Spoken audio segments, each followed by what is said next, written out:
Hello दोस्तों, आपका स्वागत है हमारे YouTube चैनल आवर्स क्लासेस के ऊपर। आज की इस वीडियो में हम जो देखेंगे इतिहास से रिलेटेड जो हमने सीरीज़ स्टार्ट की है। इससे पहले वाली वीडियो में मैंने बताया था आपको कि मध्यकालीन भारत का सिलेबस क्या क्या रहेगा, और आज हम पढ़ेंगे उसी के अंदर बाबर के बारे में। यानी हम पहले मुग़ल साम्राज्य को कंप्लीट करेंगे जिसके अंदर हमारा जो बाबर से स्टार्ट करेंगे औरंगजेब तक। ठीक है, तो एक वीडियो के अंदर आपको एक बादशाह करवाया जाएगा, कंप्लीट करवाया जाएगा जितना भी आपका एग्जाम में क्वेश्चंस बनते हैं।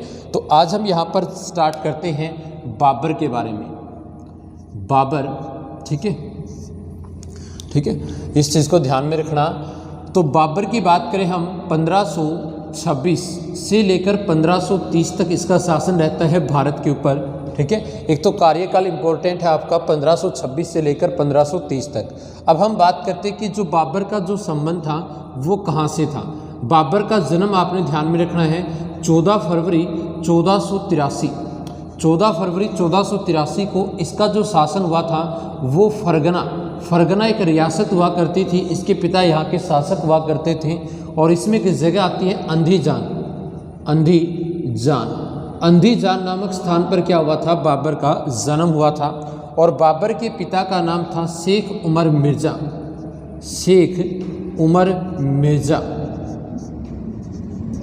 ठीक है, शेख उमर मिर्जा, यानी ये इनकी उपाधि थी मिर्जा।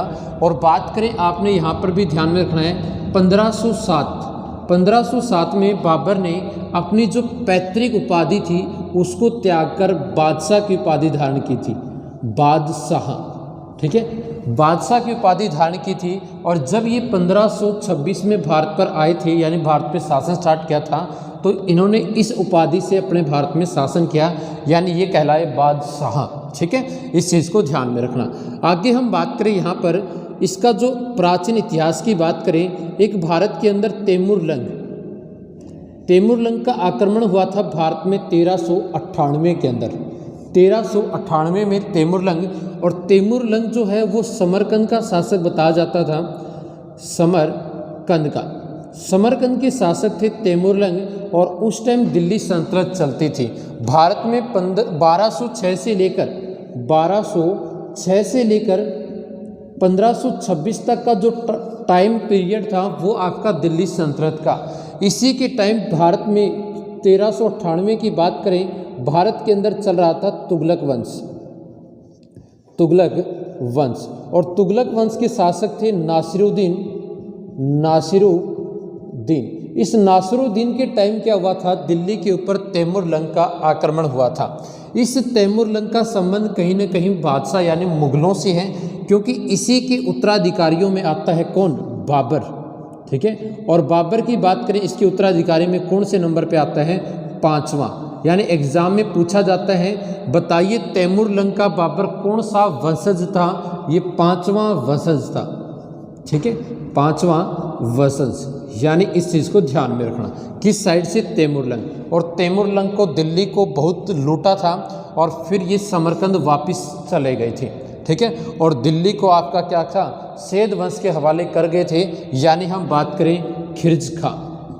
ठीक है, खिर्ज खां कौन था, वो तैमूरलंग का सेनापति था। इसके हवाले दिल्ली छोड़कर ये चले जाते हैं। और हम बात करें यहाँ पर 1414 से लेकर 1451 तक का जो पीरियड था वो सेद वंश का था। ठीक है, इस बात को आपने ध्यान में रखना, 5वां वंशज था। उसके बाद एक एग्जाम में और पूछा जाता है, इसकी माता थी तुगलक निगार खां, और उसका संबंध कहाँ से था, मंगोल से था। और मंगोल में भी एक शासक हुए जिसका नाम था चंगेज खां। क्या था भाई, चंगेज खां। इस चंगेज खां का ये कौन सा, 14वां वंशज था। यानी इम्पोर्टेंट पॉइंट्स आते हैं, मंगोल भी बहुत इम्पोर्टेंट है। मंगोलों का भारत में सबसे पहला आक्रमण इल्तुतमिश के टाइम हुआ था। इल्तुतमिश के टाइम भारत में सबसे पहले मंगोलों का आक्रमण हुआ था, और गयासुद्दीन तुगलक के टाइम सबसे ज़्यादा मंगोलों के आक्रमण हुए थे, गयासुद्दीन तुगलक के टाइम। ठीक है। ये दिल्ली सल्तनत में मैं आपको अच्छे डिटेल से करवाऊंगा मंगोलों के बारे में। तो यानी हम बात करें, इसकी माता का संबंध मंगोलों से था और मंगोलों के राजा कौन थे, बड़ा फेमस था या खतरनाक राजा भी कह सकते हैं, चंगेज खां। यानी चंगेज खां और तैमुरलंग से मिलकर बना था कौन, बाबर। तो बाबर भी कहीं मतलब इतना वो नहीं था, साधारण था, ये भी बहुत बड़ा मतलब शक्तिशाली एक शासक के रूप में उभरा था। तो यानी ये थोड़ी सी इसकी बेसिक जानकारी आपने ध्यान में रखनी है। अब जो फरगना है, फरगना में इसका जन्म हुआ था और समरकंद जो इनका प्राचीन, इसके जो मान लीजिए जो पूर्वज थे वो वहाँ के शासक रह चुके थे। तो क्या करता है, ये फरगना से समरकंद को जीतने की कोशिश करता है बाबर। और जब इसको जीतने की कोशिश करता है तो उसमें देखिए क्या होता हमारा, बाबर ने अपने जीवन के अंदर, ध्यान में रखना कि आपका शेख उमर मिर्जा 1494 के अंदर क्या हो जाता है, इसकी मृत्यु हो जाती है।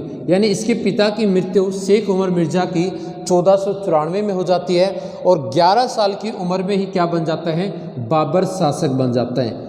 ठीक है, फरगना का शासक 11 वर्ष की आयु में। और एक ऐसा ही इम्पोर्टेंट है पृथ्वीराज चौहान, पृथ्वीराज चौहान जो तृतीय थे, पृथ्वीराज चौहान तृतीय, जिसने तराइन के युद्ध लड़े थे, वो भी 11 वर्ष की आयु में क्या था, गद्दी के ऊपर बैठा था। बड़ा महान शासक था पृथ्वीराज चौहान भी, इसको भी हम पढ़ेंगे। तो बात आती है कि 1494 के अंदर 11 वर्ष की आयु में फरगना का शासक बनता है कौन, बाबर बनता है। और ये आक्रमण करता है कहाँ पर, समरकंद के ऊपर। और समरकंद पर सवेनी खां का शासन हुआ करता था। ये एक सेनापति हुआ करता था सवेनी खां। और सवेनी खां और बाबर के बीच 1502, सवेनी खां और बाबर के बीच 1502 के अंदर सराय पुल का युद्ध होता है। इम्पोर्टेंट है, बाबर के द्वारा लड़ा गया पहला युद्ध था सराय पुल का युद्ध 1502 में। सवेनी खां और बाबर के बीच में ये युद्ध होता है बच्चों, और इसमें विजय होती है किसकी, सवेनी खां की। और ये सवेनी खां जो है बाबर की सिस्टर से शादी भी कर लेता है, इस बात को आप ध्यान में रखना। ठीक है, तो यानी सराय पुल के युद्ध में बाबर की हार हो जाती है। यदि हम बात करें, ध्यान से सुनना, जैसे कि फॉर एग्जांपल हम बात करते हैं, ये हमारा भारत हुआ, ये फरगना रियासत हुई और इस साइड पड़ता था समरकंद। जब बाबर को 1502 के अंदर इस क्षेत्र से हार मिल जाती है तो ये वापस क्या करता है, इस तरफ बढ़ता है, क्योंकि सवेनी खां जो है वो फरगना पे भी और समरकंद सभी जगह पर अधिकार कर लेता है। इस प्रकार से बाबर किस तरफ पहुंचता है, वो पूर्व उत्तर की तरफ भागता है। और जब पूर्व उत्तर की तरफ भागता है तो उसमें सबसे पहला क्षेत्र आता है कौन सा, काबुल। यानी काबुल और कंधार, काबुल और कंधार। ठीक है, तो काबुल और कंधार पर विजय हासिल करता है बाबर 1504 के अंदर। बड़ा इंपॉर्टेंट है 1504 में। देखिए अब हम आगे पढ़ते हैं, भारत की तरफ लेकर आते हैं बाबर को, बड़ा इंपॉर्टेंट है आपका 1504 में काबुल और कंधार, काबुल प्लस में कंधार, जो अफगानिस्तान में वर्तमान में बात करें, काबुल और कंधार पर विजय हासिल करता है कौन, बाबर। और बाबर का सबसे प्रिय शहर पूछा जाए तो वो कौन सा था, काबुल था। बड़ा प्रेमी था, यहीं पर वो रहता था और ये अपने जीवन में उसने पहली सफलता हासिल करी। इसी के 4 साल बाद 1508 में इसके एक पुत्र का जन्म हुआ था, हुमायूं का। ठीक है, इसके बारे में हम आगे पढ़ेंगे, अगला बादशाह हुमायूं की। यानी हम बात करें, जब इसने पूर्व और उत्तर की तरफ बढ़ना स्टार्ट किया तो इसके अच्छे दिन आ चुके थे बाबर के। और धीरे धीरे फिर ये क्या करता है, ये भारत पर आक्रमण करने की कोशिश करता है। यदि हम बात करें आपका यहाँ पर 1519, ठीक है, 1519 के अंदर भेरा, ठीक है, भेरा और बाजोर में एक जाति होती थी, यूसुफ जाई जाति, यूसुफ जाई जाति। इस जाति पे हमला करता है कौन, बाबर। यानी बाबर का भारत पे पहला आक्रमण 1519 में स्टार्ट हो जाता है भेरा और बाजोर नामक जगह पर, जहाँ पर यूसुफ जाई जाति होती है। इस चीज़ को ध्यान में रखना है। इसी यूसुफ जाई जातियों ने क्या किया था, बिरबल का एक नवरत्न था, अकबर का नवरत्न जिसका नाम था बिरबल, जिसको महेश दास भी कहते हैं। बिरबल की जो हत्या करी थी वो भी किसने करी थी, यूसुफ जाई जातियों ने ही करी थी।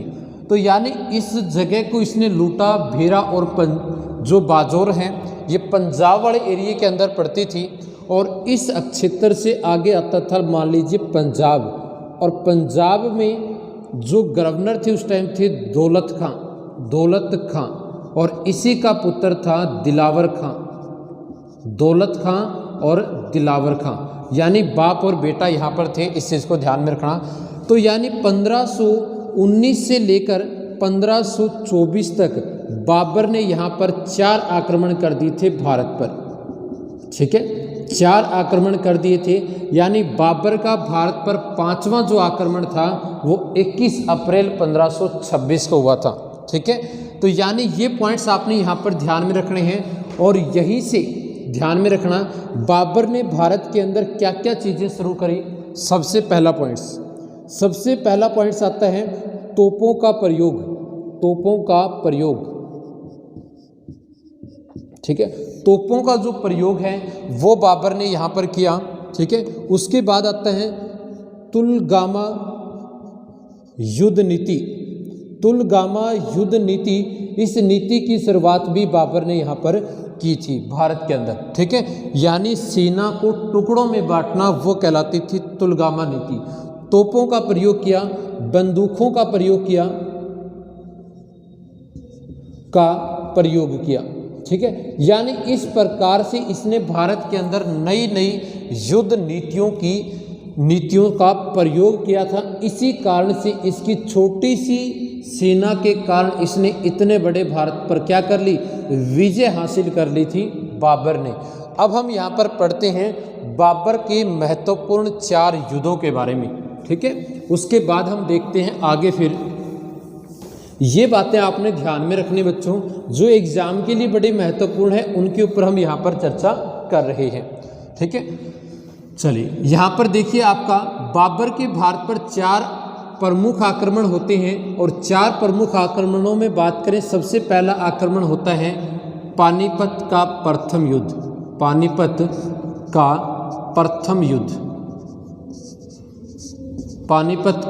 प्रथम युद्ध, जो लड़ा गया 1526 के अंदर, ठीक है। पानीपत का प्रथम युद्ध 1526 में लड़ा गया, जिसके अंदर एक तरफ थे बाबर और दूसरी तरफ थे इब्राहिम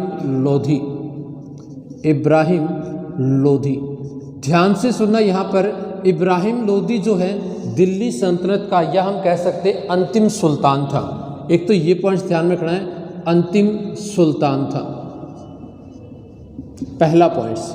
दूसरा, यदि हम बात करें, इब्राहिम लोधी एकमात्र ऐसा सुल्तान है जो युद्ध भूमि में मारा गया था,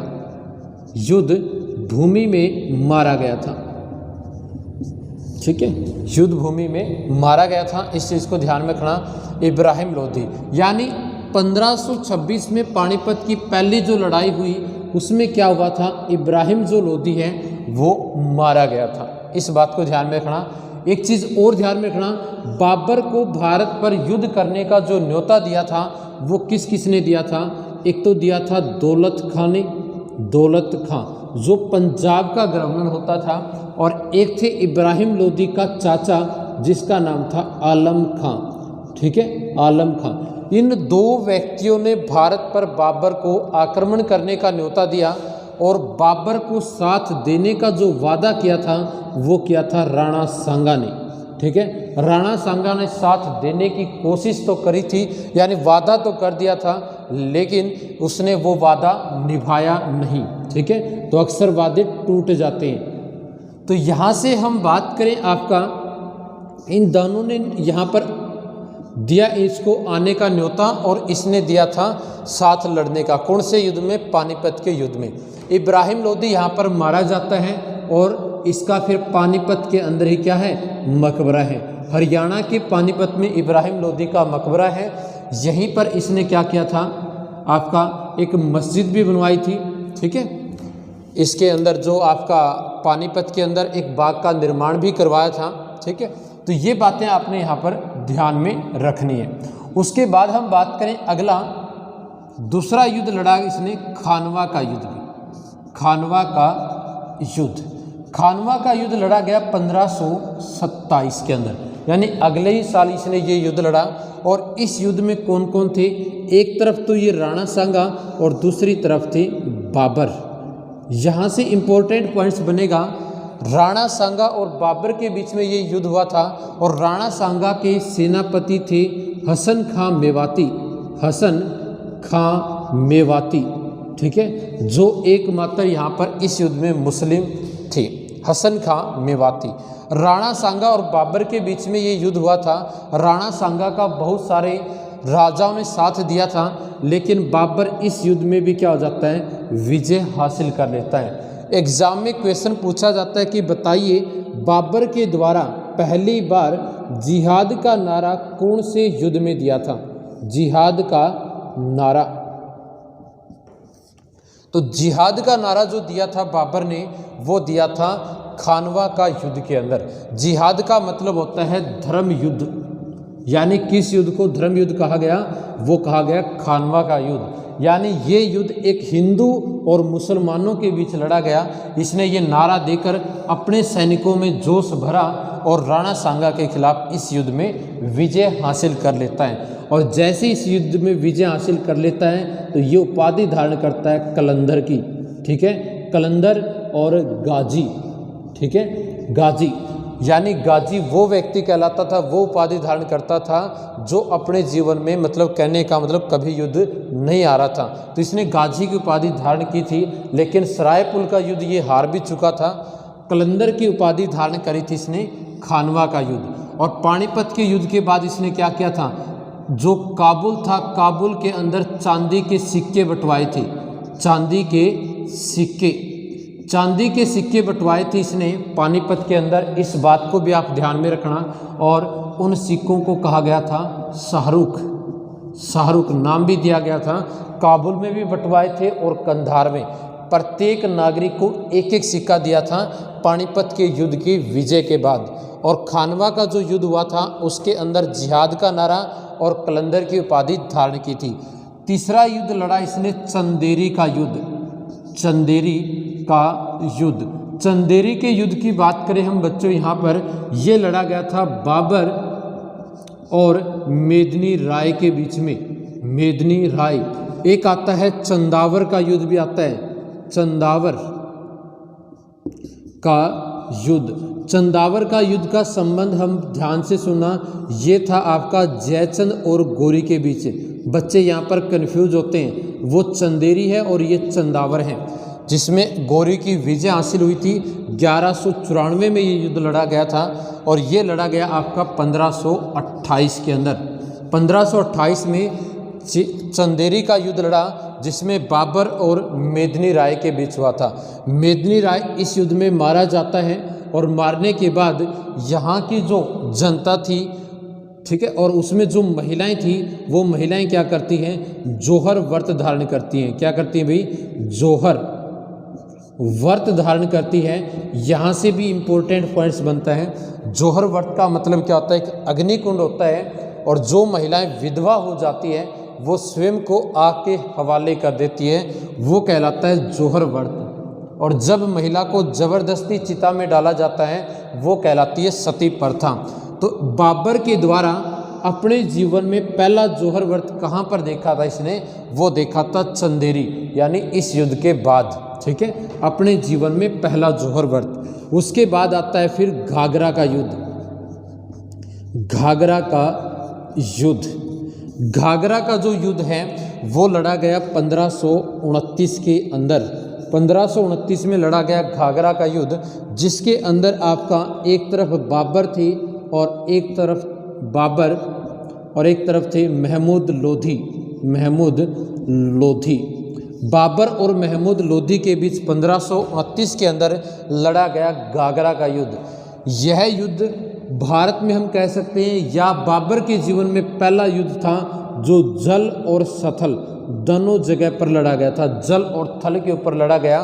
पहला युद्ध था बाबर का घाघरा का युद्ध, जो कि ये इस नदी, ये घाघरा एक नदी है, उस नदी में भी ये युद्ध हुआ था और उसके आसपास जो सथरीय भाग है वहाँ पर भी हुआ था। महमूद लोधी, ठीक है, और बाबर के बीच में ये युद्ध हुआ था, जिसमें विजय हासिल करी थी किसने?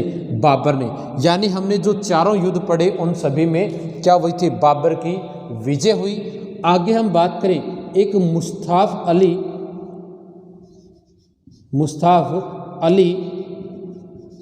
ठीक है, ये मुस्ताफ अली, ठीक है, ये एक इसका क्या रहा था?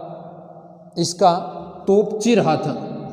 एक उस्ताद अली भी आता है, तोपची, एक उस्ताद अली, मुस्तफ़ा अली और उस्ताद अली, जिन्होंने क्या किया था? बाबर को इन युद्धों में जीतने में बड़ी भूमिका निभाते हैं, क्योंकि तोपें जो चलाई थी वो मुस्तफ़ा अली और उस्ताद अली के द्वारा यहाँ पर चलाई गई थी। इस बात को आपने ध्यान में रखना है। उसके बाद 1530 में बाबर की क्या हो जाती है? मृत्यु हो जाती है। और जैसे ही बाबर की मृत्यु होती है, इसको आगरा के अमर बाग के अंदर इसको दफनाया जाता है। अमर बाग, आगरा के अमर बाग में 1530 में दफनाया जाता है। लेकिन इसको दफनाने की जो इच्छा थी वो कहाँ पर थी? काबुल के अंदर थी। तो इसको फिर आगरा के अमर बाग से निकालकर फिर कहाँ दफनाया गया? काबुल में दफनाया गया था, काबुल में। तो आपसे पूछा जाएगा ऐसा कौन सा बादशाह है जिसको 2 बार दफनाया गया था? वो एकमात्र बादशाह आते हैं, कौन? बाबर आते हैं, जिसको 2 बार दफनाया गया था। इसने अपनी आत्मकथा भी लिखी थी, बाबरनामा इसने तुर्की भाषा में लिखी थी। और इसके बाद हम बात करें, एक नवरत्न थे अकबर के, अब्दुल रहीम खान ए खाना, इसके द्वारा क्या किया गया था? इसको फारसी भाषा में बदला गया था, यानी फारसी भाषा में चेंज किया था बाबरनामा को, ठीक है। कई इसको इंग्लिश में भी चेंज किया था, इस चीज़ को ध्यान में रखना। इसी के सेनापति ने, बाबर के सेनापति ने, ठीक है, 1528 के अंदर